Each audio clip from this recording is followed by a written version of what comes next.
오늘 이렇게 강대상을 앞에 놓은 이유는 지난번에 촬영하고 보니까 제가 배가 많이 나온 게 보이더라고요. 서로가 좋을 것 같아가지고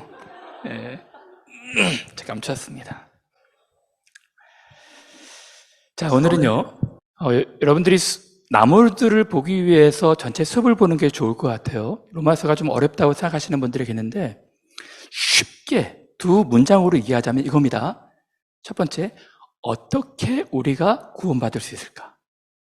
두 번째, 구원받은 사람은 어떻게 살아야 될까? 이겁니다. 이것으로 논쟁한 거예요. 로마에 있는 교회, 유대인들과 이방인들, 어떻게 우리가 구원받을 수 있을까? 이방인들은 예수님 믿으면 됩니다. 유대인들은 믿음 외에 또 다른 게 있어야 될 것 같은데요. 예수님이 위해서 우리가 뭐 해야 될 것 같은데요. 요 논쟁을 한 거예요. 사도 바울이 정리를 했죠. 믿음으로 충분하다는 것입니다. 예수님 믿는 그 믿음으로 충분하다는 거예요. 그것이 로마서입니다. 오늘 로마서 5장은요, 믿음으로 우리가 의롭게 되고 믿음으로 구원을 받는데 거기에 따른 축복이 대체 뭐냐 이것입니다. 믿음으로 의롭게 된 사람은 어떤 복을 받게 되는가? 그것이 로마서 5장입니다. 몇 가지가 있는데요. 제가 3년 전에 이 본문을 1절부터 5절까지 했어요. 우리가 예수 그리스도를 믿는 믿음으로 구원을 받게 되면 화평을 누리게 되고 하나님과 화목하게 되고 고난 가운데서도 즐거워할 수가 있고 소망 중에 주를 바라볼 수 있다는 것입니다. 그러면 어떻게 우리가 믿음으로 의를 얻을 수 있냐 이것입니다. 그 근거는 하나님은 사랑이시기 때문에 그래요. 우리가 너무 연약한 줄 알고 하나님께서 우리의 연약한 부분을 다 덮으시기 위해서 예수 그리스도를 통해서 충만한 의를 이루시게 하셔서 그것을 믿으면, 하나님의 사랑을 믿으면 우리가 구원을 받을 수가 있다는 것입니다. 왜? 하나님은 사랑이시기에. 근데 오늘은 진짜 우리가 그리스도인이라면 진짜 우리가 행복한 사람이고 진짜 세상 사람들 가운데 우리가 가장 축복받은 사람이고 우리는 이미 성공한 사람들이다. 이 이야기를 말씀을 드릴까 하거든요. 여러분, 제가 성공에 대한 이야기는 설교 서너 편으로 여러 번 다뤘어요. 성공에 대한 오해, 성공에 대한 진짜 개념. 근데 제가 잠깐 또 다른 각도로 성공에 대해서 이야기를 해보려고 그래요. 여러분, 무엇이 성공입니까? 세상 사람들은 무엇이 성공이라고 말을 하고 있습니까? 이런 것이 성공이겠죠. 일반 사람들, 평범한 사람들, 보통 사람들이 가지고 있지 못한 것을 가지면 그 사람은 성공한 사람이라고 말을 해요. 남이 갖지 못한 것을 가질 때, 예를 들어서 좋은 차를 가져요. 와, 저 사람 성공했네. 좋은 집을 가집니다. 야, 저 사람 성공했나 보다. 좋은 학벌, 좋은 직장. 와, 어떻게 저 사람이 저런 좋은 직장에서 지위를 갖고 있지? 성공했네. 아니면 좋은 가족을 이뤄요. 좋은 배우자를 만나요. 외모도 출중하고 능력도 있어요. 아, 저 사람은 나라를 구했나 보다. 어떻게 저런 조항미남하고 결혼할 수가 있지? 어떻게 저렇게 이쁜 사람이랑 결혼할 수 있지? 성공했네. 성공했어. 이렇게 말하지 않습니까? 남이 갖지 못한 것을 희귀하게 가질 때 성공했다고 말합니다. 근데 이것이 다가 아니겠죠. 이런 모든 것이 없어도 남이 받지 못한 존경과 사랑을 받으면 성공한 사람이라고 말을 해요. 어떤 사람들이 민주주의를 위해서 자기를 헌신했어요. 나라를 구하기 위해서 호국 영령들 희생했습니다. 넬슨 만델라 같은 분들, 테레사 소녀 같은 분들 많이 가지지 못했어요. 심지어 감옥살이도 했어요. 근데 그 사람을 많은 사람들이 존경하고 사랑합니다. 남이 일반인들이 평범한 사람들이 받지 못한 사랑을 받으면 성공한 사람이에요. 그런 의미에서 보면 진짜 기독교인들, 진짜 그리스도인들은 성공한 사람들입니다. 두 가지거든요. 첫 번째, 남들이 일반인들이 평범한 사람들이 갖지 못한 것을 우리가 다 가졌어요. 무엇을 가졌을까요? 우리는 영원한 삶을 가졌습니다. 하늘에 속한 모든 신령한 복락을 가진 사람들이에요. 지금은 무명한 자 같고 지금은 가진 것이 없어도 우리는 이 유한한 이 생이 끝나면 영원한 세상을 얻을 수가 있고 창세 전부터 우리를 위해서 예비된 나라를 상속하게 되는 것입니다. 모든 것을 가진 사람들이에요. 단지 모를 뿐이지. 두 번째, 우리는 남이 받지 못한 사랑을 받고 있습니다. 어떤 사랑일까요? 영원한 하나님의 풍성한 사랑을, 변치 않는, 변함이 없는 사랑을, 자기 아들 독생자도 아낌없이 내어주신 그 사랑을 받고 있고 받을 거예요. 영원하게. 여러분, 남이 갖지 못한 것을 갖고 있고 남이 받지 못한 사랑을 받고 있는 우리가 성공한 사람이 아닐까요? 여러분, 기독교인들은요, 진짜 기독교인들, 제 가정을 드렸죠? 진짜 기독교인들은 진짜 성공한 사람들입니다. 여러분, 많은 사람들이 이런 사람은 성공한 사람이다 라고 이야기를 해요. 제가 잠깐 예를 들어볼까요? 학벌. 서울대를 나왔어요. 그리고 30대 초반에 이화여대 교수가 됐습니다. 우리 중에는 물론 20대 교수를 준비하는 분들도 계시지만 30대 초반에 교수가 되는 거 쉽지 않아요. 그리고 초대 문화부 장관을 합니다. 그리고 책을 낼 때마다 베스트셀러가 돼요. 200권 정도를 냈다고 하시거든요. 근데 베스트셀러가 어마어마해요. 이분의 이름은 고 이어령 장관님이셔요. 우리가 봤을 때, 이 사람 성공했다. 성공한 인생이다. 라고 말하지 않겠습니까? 근데 어떤 기자가, 잡지사 기자가 이분을 찾아서 인터뷰를 했대요. 이렇게 물었답니다. 선생님은 많은 사람들이 볼 때 성공한 삶을 살아오셨는데요. 선생님 스스로 평가할 때도 성공한 삶이라고 생각하시죠? 저는 실패한 인생을 살았습니다. 남들이 볼 때 소위 성공한 사람이라고 생각할 수도 있겠지만 제 삶을 돌아볼 때 후회가 가득한, 후회가 막심한 그저 한 사람의 실패자입니다. 전혀 의외의 반응인데요. 선생님이야말로 누가 봐도 성공한 분이라고 평가되는데 왜 그렇게 생각하시는지 여쭤봐도 될까요? 제가 실패자라고 생각하는 이유는 제 인생에 동행자가 없었기 때문입니다. 저는 친구가 없습니다. 혼자서 앞만 바라보면서 그림자도 바라보지 않고 그저 앞만 바라보며 인생을 달려왔습니다. 더러는 제게도 동행자가 있다고 생각될 때도 있었습니다. 그런데 알고 보니까 다 경쟁자로 생각하고 있었습니다. 저는 주변인들을 다 그렇게 생각하고 있었기 때문에 동행자가 없는 실패한 인생입니다. 그런 이야기를 선생님의 가족분들이 들으면 섭섭해 하시겠는데요? 어떤 면에서는 저는 가족 관계에서도 실패한 인생입니다. 24시간 제 글에, 제 책에 몰입을 해서 아내와 그 흔한 영화관도 가지 못했고 아이들과 야구장에 가보지도 못했습니다. 가족과의 관계에서도 저는 실패한 인생입니다. 선생님, 동행자가 없었다고 하셨는데 선생님의 인생에 동행자가 없었던 이유는 뭐라고 생각하십니까? 제 삶에 진짜 동행자가 없었던 이유는 제가 사랑하는 법을 알지 못했기 때문입니다. 사랑을 주지도 않았기에 사랑을 받을 수도 없었습니다. 물론 때때로 사랑이라고 생각하고 어떤 이들을 자식같이 여기고 은혜를 베푼 적도 있었습니다. 그러나 그때마다 그들은 저를 배신했습니다.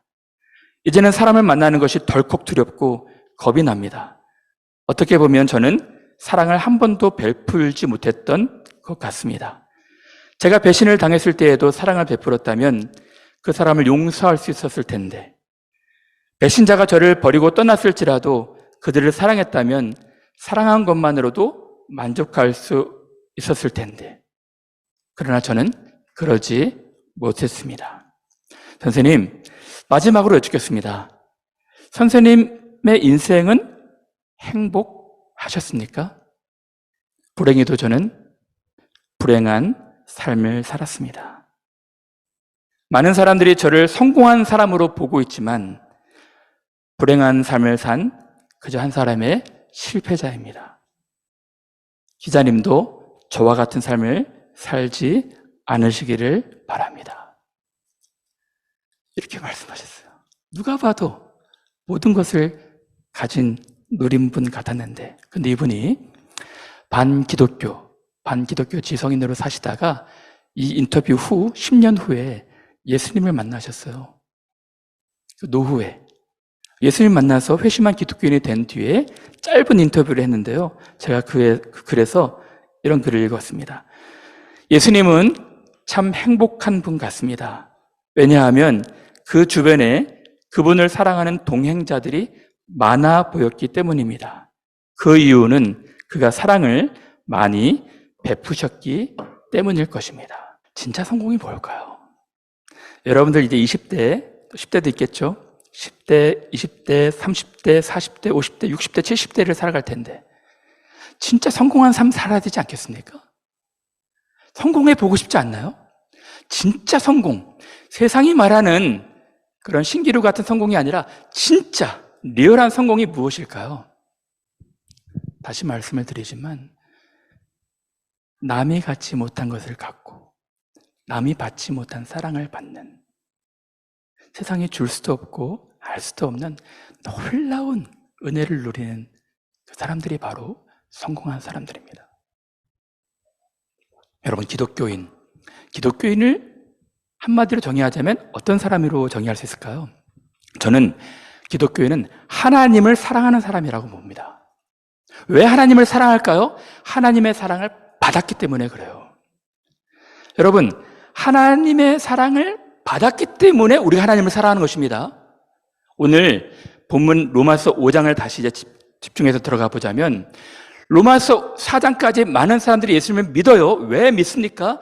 하나님의 놀라운 사랑이 우리 마음에 분바되었기 때문에 믿는 거예요. 그냥 믿는 것이 아닙니다. 믿으면 불면증도 사라지고 믿으면 다 좋을 것 같아서 그렇지 않고요. 하나님의 적어도 사랑을 깊이 경험한 사람만이 믿을 수가 있는 거예요. 성경은 뭐라 말하고 있습니까? 하나님의 사랑이 우리 마음에 pouring out, 부어졌다는 거예요. 하나님의 그 사랑이 우리 마음에 부어졌을 때 하나님을 사랑할 수가 있는 거예요. 여러분들은 하나님을 사랑하고 있습니까? 여러분들은 하나님을 사랑하고 있습니까? 여러분, 하나님의 사랑이 우리 마음에 부어졌을 때, 이게 사랑이구나. 여러분 잘 알잖아요. 하나님은 우리를 사랑하셨대요. 그래서 아낌없이 모든 것을 내어주시되 사랑하는 독생하신 예수 그리스도도 내어주셨잖아요. 성경은 말합니다. 세상이 말하는 사랑, love is, 사랑이란 이것이 아니라 예수님이 정확하게 말씀하고 계셔요. 사랑은 이것이니, 사랑은 여기 있으니, 이것이 사랑이라는 거예요. 우리가 말하는 사랑 아니에요. 제가 왜 아닌지는 나중에 말씀을 드릴게요. 진짜 사랑이 무엇일까? 예수님이 정의해주고 계셔요. 하나님이 정의해주고 계십니다. 성경이 정의해주고 있어요. 사랑은 이것이다. 그래서 제가 오늘 로마서 5장 6절에서 8절 또는 11절로 사랑은 대체 무엇일까? 우리가 받는 사랑, 우리가 받고 있는 사랑, 우리 영원히토록 받을 그 사랑이 대체 무엇일까? 두 가지로 말씀을 드리려고 해요. 오늘 로마서 본문을 기초로 해서. 첫 번째는 사랑의 크기, 두 번째는 사랑의 대상입니다. 하나님이 우리에게 향하시는 그 사랑은 질적으로 다른 사랑입니다. 세상이 말하는 사랑이 아니에요. 그러면 하나님이 우리에게 베푸신 그 사랑이 대체 무엇일까요? 첫 번째는 사랑의 크기예요. 여러분, 사랑에도 크기가 있을까요? 사물에는 다 크기가 있죠. 사이즈가 다 있습니다. 사랑에도 크기가 있을까요? 우리 애들이 말해요. 엄마 아빠한테 찾아가서 엄마 나를 어느 정도 사랑해? 얼마만큼 사랑해? 애들을 확인하고 싶어요. 엄마들이 말하죠. 하늘만큼 사랑해, 땅만큼 사랑해 말을 합니다. 그리고 연애하는 우리 친구들, 자매가 형제한테, 형제가 자매한테 내 사랑이 더 크니? 네 사랑이 더 크니? 뭐 얘기도 하겠죠. 여러분, 사랑의 크기가 있을까요? 사랑에는 크기가 있습니다. 어떻게 크기가 있다고 말할 수 있을까요? 그러니까 여러분, 진정한 사랑은 제가 지난번에도 말씀드렸던 것 같은데, 진정한 사랑의 시금석, 척도는 희생입니다. 진정한 사랑은 희생이 동반되거든요. 희생의 크기를 보고 사랑의 크기를 아는 거예요. 희생이 무엇입니까? 자기의 이익, 자기의 물질, 시간, 에너지를 상대방을 위해서 쓰는 거잖아요. 희생하는 것입니다. 자기의 감정도 소모하는 거예요. 상대방을 위해서. 이익, 시간, 물질, 에너지, 감정뿐만 아니라 가장 숭고한 사랑은 목숨을 버리는, 생명을 희생하는, 헌신하는 것입니다. 이것이 가장 큰 사랑이에요. 여러분, 예수님 사랑을 가장 많이 닮은 것이 부모의 사랑이라고 말하거든요. 우리 아이들 모든 것을 부모님 희생하잖아요. 자기의 이익, 먹고 싶은 것, 갖고 싶은 것 갖지 않고 애들 위해서 헌신하지 않습니까? 희생하는 거예요. 시간, 물질, 에너지 다 희생하는 거예요. 목숨도 주고 싶은 정도로 희생하고 싶은 것이 부모의 사랑 아니겠습니까? 사랑의 크기는 희생의 크기예요. 희생하지 않으면 사랑하지 않는 것입니다. 희생이 적으면 사랑이 적은 거예요.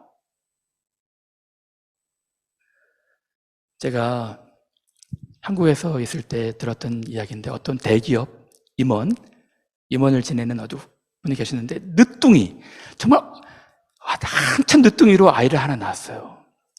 얼마나 금이야 오기야 너무 아름답게 키우고 싶지 않겠습니까? 근데 그 아이를 놀이터에서, 놀이공원에서 잃어버렸어요.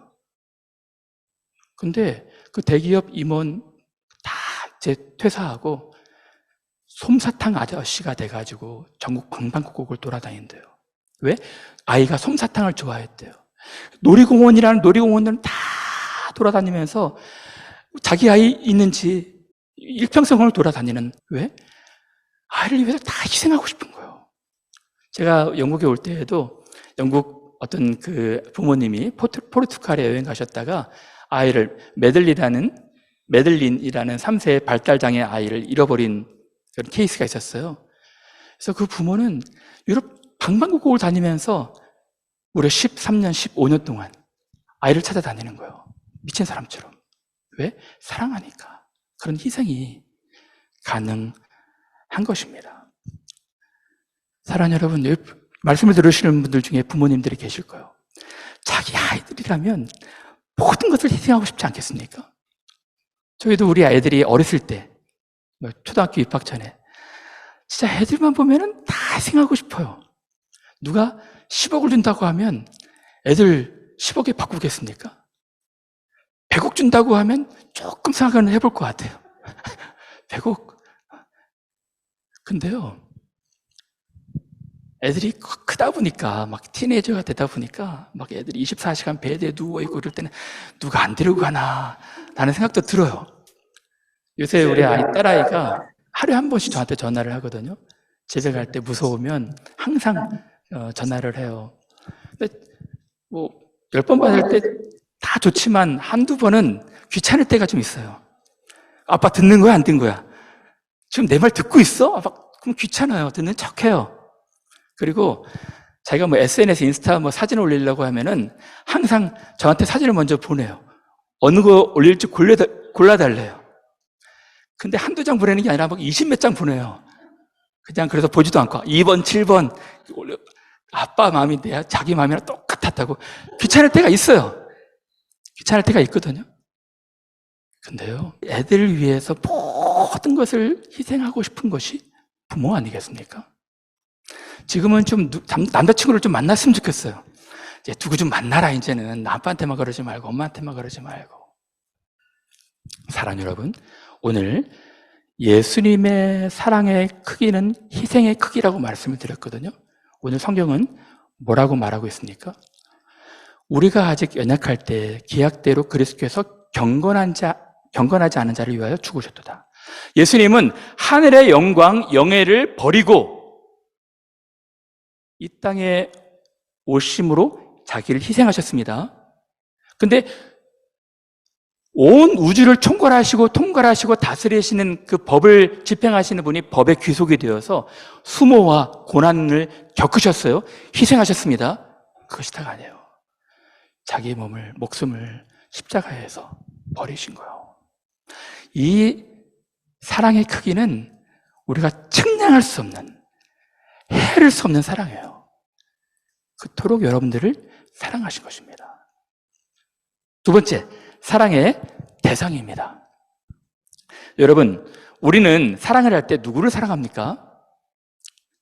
이상형, 아이디어란 사람 좋아하겠죠. 마음이 따뜻한 사람, 친절한 사람, 겸손한 사람, 거기에 능력 있는 사람, 매력 있는 사람. 그러니까 우리가 호감형, 좋아 보이는 면이 있어야지 좋아하고 사랑하게 되지 않습니까? 그런 사람은 가짜라는 거예요. 우리는 되게 그래요, 인간들은. 좋아하는 면이 없으면 이제 싫어지는 거예요. 해주고 싶은 거예요. 다투는 것입니다. 예수님의 사랑은 그런 사랑이 아니라는 거예요. 매력이 없어도, 능력이 없어도. 성경은 뭐라고 말했습니까? 하나님의 사랑은, 예수님의 사랑은 대상이 다르대요. 우리는 매력이 있어야지, 능력이 있어야지 사랑하거든요. 근데 우리가 아직 연약할 때, 연약하다는 것은 powerless, no strength, 힘이 없다는 거예요. 매력도 없고 능력도 없어요. 그런 사람을 사랑하신다는 것입니다. 보기에 흠모할 만한 아무 것이 없어요. 아무 조건이 없어요. 더 나아갑니다. 경건하지 않은 사람, 불경건한 사람, ungodly. 쉽게 말하면 비호감인 사람. 나에 대해서 굉장히 무례하게 대해요. 따뜻하게 대하고 친절하게 대하는 사람을 우리가 좋아하고 사랑하는데, 하나님의 사랑은 무례한 사람들, 불친절한 사람들, 경건하지 않은 사람들, 대적하는 사람들, 이런 사람들을 위하여 희생하셨다는 거예요. 더 나아갑니다. 의인을 위하여 죽는 자가 쉽지 않고 선인을 위하여 용감히 죽는 자가 혹 있거니와 우리가 아직 빌런, 악인, 죄인 되었을 때. 여러분, 의인도 사랑하기 쉽지 않은데 누가 죄인을 사랑하겠습니까? 악당, 악한 사람들, 죄만 행하는 사람들, 그게 사랑스럽겠습니까? 대상 자체가 다른 거예요. 더 나아갑니다. 우리가 아직 원수 되었을 때. 그래서 그냥 악당이 아니라, 그냥 죄인이 아니라 개인적으로 원한, 개인적으로 나한테 손해를 입힌 사람, 에너미, 내 마음을 너무 힘들게 하고 아프게 하고 눈물 나게 한 사람, 그 사람을 원수라고 하지 않습니까? 하나님의 사랑은 질적으로 다른 거예요. 우리가 아직 연약할 때, 우리가 하나님을 알지 못해서 불경건하게, 무례하게, 불친절하게 대했을 때, 우리가 아직 죄인 되었을 때, 우리가 하나님을 대적하고 하나님이 어디 계시느냐 힐문하고 반기를 들고 거역할 때, 원수 되었을 때 하나님 마음이 얼마나 아프셨겠어요. 근데 하나님은 진정한 사랑을 보이신 거예요. 진정한 사랑을. 우리의 사랑은 달라요. 우리는 사랑이란 이것입니다. 플라토닉하게 얘기하는데요. 그건 사랑이 아닙니다. 진정한 사랑은 연약하고 불경건하고 죄인되고 나에 대해서 함부로 하고 불편하게 하고 욕하고 거칠게 대하고 폭력적이고 그런 사람들 위해서 희생하되 어디까지 자신의 목숨을 내어줄 때까지 희생하셨다는, 이 사랑을 우리가 받고 있는 것입니다. 몰랐죠? 여러분, 이 사랑을 경험한 사람들이 성공한 사람들이에요. 하나님의 사랑이 우리 가운데 있는 것입니다. 여러분, 무엇이 잘났어요? 무슨 조건이 있겠습니까? 어찌된 영문인지 하나님이 여러분들 너무너무 사랑하셨대요.